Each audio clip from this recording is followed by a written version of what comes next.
Hi students, welcome to plus 1 computer class. We are discussing about functions in C++. That means user defined functions in C++. In the previous video, we already discussed about how we are creating user defined functions in C++. And also we discussed about the definition of function and also the arguments that we are using. That means how we are creating a function definition. Okay, then. So in this video also we are continuing the same topic, function definition. In this section we will discuss a sample user defined function program, perfect number checking, and after that we will discuss prototype of a function. Okay, what does mean by prototype of a function? After that, arguments and parameters of a function. So these are the three topics that we are going to discuss now. Then already two program, actually this is one program but two methods here I am using. The same program that is in your textbook to check whether the number is a perfect number or not.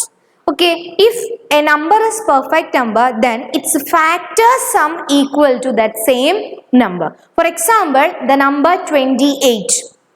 Then what are the different factors of number 28? The first factor will be 1, 2, then 4, 7 and 14. Okay, 1, 2, then 4, 7 and 14. If you add all these numbers together, then we will get the same number itself. Okay, so that's why that number is known as perfect number. Okay, so here I written the program for checking the number is a perfect number or not. So to check a number is perfect, here I am using a user defined function. Then I already mentioned every user defined function starts with function definition. You want to define that function first. Immediately after the function, suppose you want to use that function, then you want to use function call statement.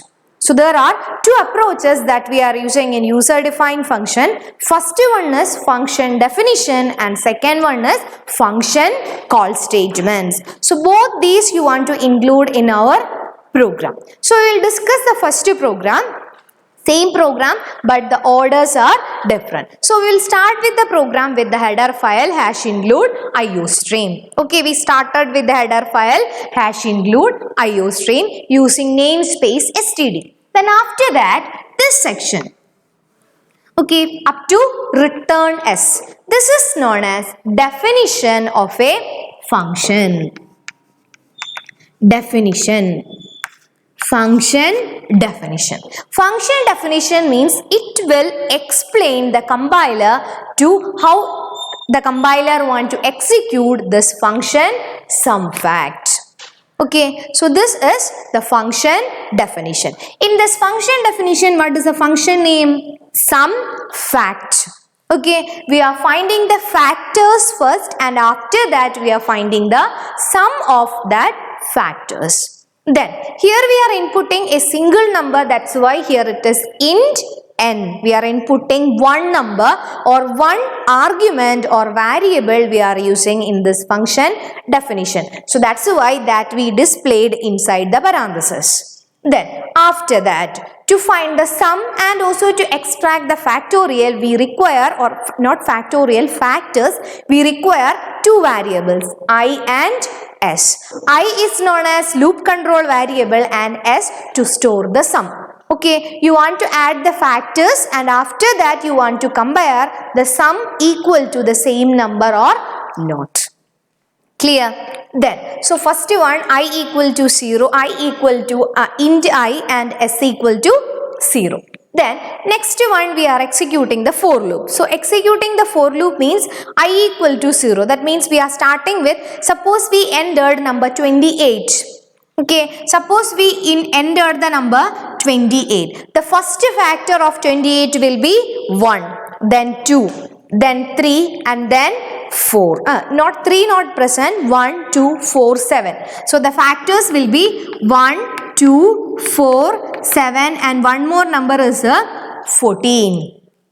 Okay, so that means this function want to extract all these factors first. Then after that, you want to add all these numbers together to get the final sum. Okay, so for extracting we are using the for loop I equal to 1 because definitely I will be a factor. Then, okay, how many times you want to execute this loop? Because if a number, then definitely its half will be, it's a factor. Here, 28 half is 14. Okay, so up to 14 you want to find out, because after 14 there will be no factor for that number, because 15 there will be no chance. So that's why we are executing from first number 1 to n minus. For if the number is n, or we are assuming that the entered number is n, you want to start the iteration from number 1 to n minus 2. So if it is 28, you want to execute up to 14. Then I plus plus. So first we are checking whether the number is, that means the first number is completely divisible. If the number is completely divisible, then that number we are adding to s. So here 1 is completely divisible, yes. Then after that I will be incremented to 2. Then again we can execute n mod 2. That means 28 mod 2 equal to 0. There will be no remainder. Then I will change to 3. 3, it's not completely divisible in 28. We will get a remainder 1. So it is not possible. It's not a factor. Then 4, there will be no remainder. Then 5, 6, it is not a factor of 28. Then 7, factor. Then after that 14. Because the condition up to n by 2. Then after that we will get the final result in S, return S. We are returning that, and after that again we are executing the main function. So this is the function definition. If any of the user call this function some fact, this section will execute. Okay, then after that, so we already know from int main onward the actual execution is starting. From int main onwards actual execution is starting. So here we are inputting one variable num, int num, enter the number, C in num. We inserted the number. So whatever number we are inserting, that will be assigned in some fact of num. This statement is known as function call. We are calling the function some fact. So if the compiler encounters a function call statement, it will automatically go to function definition. Okay, then what will happen? The value present at num is copied into the variable n, and according to that the entire procedure will work, and we will get the final result as s. This value will be available at the right side. That means the entered number is equal to that particular sum, or the value returned by this function some fact.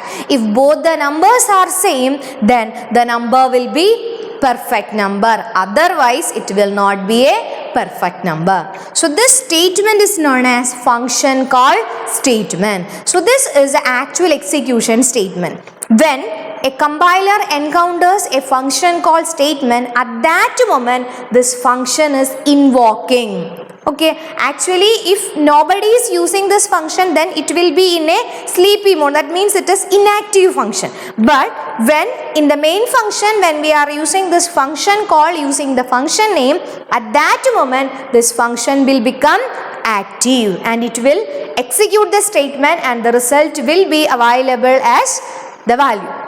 Then we can compare both the number and also the sum returned by the function. If both are equal, then we can print the number is perfect number. Otherwise it will not be a perfect number. Clear? So this is the sample program. Then in the second program, here the function definition after the main function. Okay, what is the difference? Program remains same, everything is same, but here we are declaring the function definition immediately after the main function. Okay, so we can write functions in two different ways. Before the main function and after the main function. Okay, before the main function and after the main function. So if suppose we are using function definition after the main function, you want to include one special statement in the program that is known as function prototype. Okay, so okay, what is it? If we are including function, so here I am going to rub this. Suppose we are including function definition. So here this is known as the function definition. What is the function name? Some fact. Here, if we are including function definition immediately after the main function, then you want to include one more statement in the program that is known as function prototype. Function prototype. Okay, if we are including function definition immediately after the main function, because from int main onwards we are beginning the program. So in this program we are using one user defined function. So the compiler want to identify the data type of the variable that we are using for that function. That means you want to declare the function. Okay, you want to declare the function before the main function. Okay, so that is known as function prototype. So we can say that function prototype is the declaration of function, or if we are including function definition after the main function, then you want to include or you want to declare that function. If you are declaring the function, how we can declare? You want to specify the data type of the function. First you want to mention the data type, then function name. Inside the parenthesis, you want to represent only the argument data type. You don't want to mention the variable name. So here in this function, we are only using one integer value. So the data type you want to mention. You don't need to represent the argument. So how we will write the function prototype of this function? Int some fact. Some fact is the function name. Then how many arguments we are using? One argument. That argument's data type, what is it? Int. Then here function prototype means the declaration of a function. So you know every declaration statement ends with a semicolon. So immediately after this you want to use semicolon. So where you want to include before the main function, you want to include the statement. If we are using function definition immediately after the main function. Okay, then only you want to declare function prototype. Otherwise, you don't want to use function prototype. In your textbook, the definition of function prototype is already mentioned. A function prototype is the declaration of a function by which the compiler is provided with the information about the function as the name of the function, its return type, and the number and type of argument. If we declare int comma int, then compiler will identify in this function we are using two integer variable. So if we are, for what purpose we are declaring variables? Compiler want to identify the memory allocation. Okay, according to the data type, memory is allocating. So the compiler want to allocate memory for that particular variable. So that's why if we are declaring a function definition immediately after the main function, then you want to include function prototype. I think the concept is clear. Function, how, for what purpose we are including function prototype. Okay, then, so we already studied we can include function definition in two different ways. Before the main function and also after the main function. But normally, we will always include the function definition before the main function. That is an efficient method for including functions. Okay, if we are including function definition before the main function, then we can avoid function prototype statement. Okay, we can easily avoid function prototype statement. You don't want to write function prototype if you are including it before the main function. Then, okay, in this program, we are using some of the variables. First one, int n. Here, n is known as argument or parameter. Then, num. Num also known as argument or parameters. So the variable used in function definition and function call are known as argument or parameters. So in C++ user defined function, there are two types of arguments are present. First argument is known as formal arguments. Second one, actual argument. What does mean by formal argument and actual argument? Here, the arguments, constants or expressions present in the function call statements are known as actual arguments. Okay, so actual argument present in function called. Because actual argument means the actual value we are giving in the main function. So during the function call, we are giving actual value for the function. So actual argument present in the function call and formal argument in the function definition. Okay, so actual argument present in the function call statement and formal argument present in the function definition. So these argument, that means arguments or parameters are the means to pass value from the calling function to called function. So here we are passing value of num to variable, and that means arguments or variables are used for passing value from called function to calling function. Okay, then there are two types of arguments were present. First one is actual argument and second one is formal arguments. Here, the variable used in the function definition are known as formal argument. The variable used in the function definition as argument are known as formal argument. The constants, variables or expressions used in the function call statement are known as function form actual argument. So in this example, this is known as function definition. So in this function we are using one variable. Okay, what is it? N. So n is known as formal argument. Then formal argument in the function definition. Then is there any actual argument present? Yes. This is known as function call. Okay, actually this is function call statement. In function call statement we are using one variable called num. Okay, so that variable is known as actual argument. Okay, instead of variable here I can include constants, some values also. For example, some fact of 20, I can write like that. Some fact of 20, then what will happen? We will get the factors of 20 and after that add that factors together.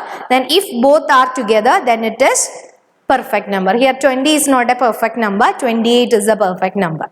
Okay, clear? So you want to remember this point. The arguments or parameters in the function definition is known as formal argument. Then argument present in the function call statement are known as actual arguments. Okay, then if normally we are using arguments or parameters for passing values, then one more category is present, that is known as default arguments. Very important working of default arguments or arguments function with default arguments.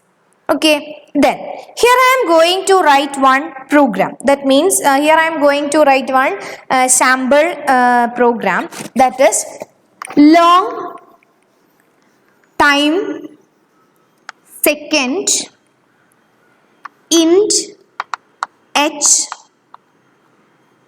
comma int m equal to 0, then int s equal to 0.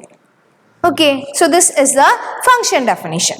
Then after that, here I am going to convert the time into second. So the equation will be like this. Long second is equal to h star 3600 plus m star 60 plus s. Actually this is the equation. Then after that we will get value in second that we are displaying here. So this is the function definition. Next I am going to call this function. Okay, I am not going to write the entire program. I am just going to write the function call statement. Then suppose I am giving 1 hour and 30 minutes. Okay, 1 hour and 30 minutes. So that means the first value 1 will assign to h and 30 will assign to m, but one more variable present s, but no value mentioned in the function call. So if I write like this, time, what is our function name? Time second of 1 comma 30. 1 comma 30. Then what will happen? If we are declaring a function call, you want to assign value to all the arguments or parameters. So if in this function call one value is missing, there is no value for second. But here we initialize the variable s is equal to 0. In this function definition, m and s are known as default arguments. Default arguments means the initialized arguments are known as default arguments. What is it? Initialized arguments. Initialized argument means we are already assigned value to m and also s. If the user forgo to give value for m and s, nothing will happen, we will get the result. So if here the value of h is equal to 1, m is equal to 30, and what will be the value of s? S is equal to 0 because it's already initialized in the function definition. So it already contains one value. But in the case of m, the initial value of m is equal to 0, but in the function called we assign the value 30 to m. So if value is present, it will replace the default value. Then second one, time second. This is called function call statement. 2 hour, 10 minute and 30 second. 2 hour, 10 minute and 30 second. What will happen? 2 will assign to variable h, 10 will assign to variable m, and 30 will assign to variable s. Then the function will execute and we will get the result. Then last case, time second of 3. What will happen? Is there any other value present? No. 3 means it indicate value of a. That means in which order we are giving the value, the same order, it will assign value in the same order of function definition. So what will happen? H equal to 3 and m and s will be 0. That is a speciality of default argument. That means it is important to note that all the default argument must be placed from right to left in the argument list. From right to left in the argument list. When a function is called, actual arguments are passed to formal argument from left to right. So here 130 is known as, what is it? Actual argument. So when we are calling the function, what will happen? The value present in actual argument is passed to formal argument from left to right order. So what will happen? The value 1 will be assigned to the leftmost variable and 30 will assign to the next variable. That means left to right value is assigning when we are calling a function. Then when the first statement is executed, the function called 130, then what will happen? 1 will assign to h and 30 will assign to m. Okay. So that is a speciality of default argument. The initialized formal arguments are known as default argument, which allow the program to call a function with a different number of arguments. If m and s is not initialized, okay, just declared it is not initialized, then if we write like this 1 comma 30, actually this will be a wrong function call because 3, the number of formal argument is equal to 3, but the number of actual argument is equal to 2. Okay, it's not possible. It is possible if we are using default arguments in the function definition. Okay, then only any number of arguments, any number of actual argument is possible. Then the initialized formal arguments are called default argument, which allow the programmer to call a function with a different number of argument. That is, we can call the function with or without giving value to the default argument. In the first function call, there is no value for the variable s, but it contains a value that is equal to 0. Okay, so hope you understood. These are the default argument. Very important question.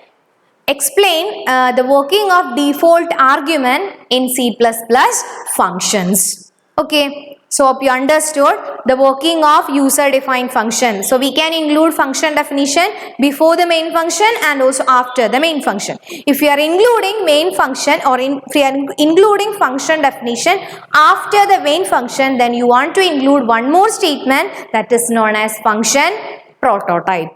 Then the variable constants that we are using in functions are known as arguments or parameters. Then there are two types of arguments are present in C++, formal argument and actual argument. Formal argument present in the function definition, actual argument present in the function call statement. Then initialized formal arguments are known as default arguments. Clear? So hope you understood this. Then you want to write one question in your notebook as a homework. Distinguish between actual argument and formal argument. You want to write the definition for actual argument and formal argument. Okay, with the help of example. So you can write any of the example. This example also you can write. Then here the formal arguments are H, M and S. In the function called actual formal these are the formal argument. Then actual arguments are 1 and 30. Actually these are not variables, but these are constants.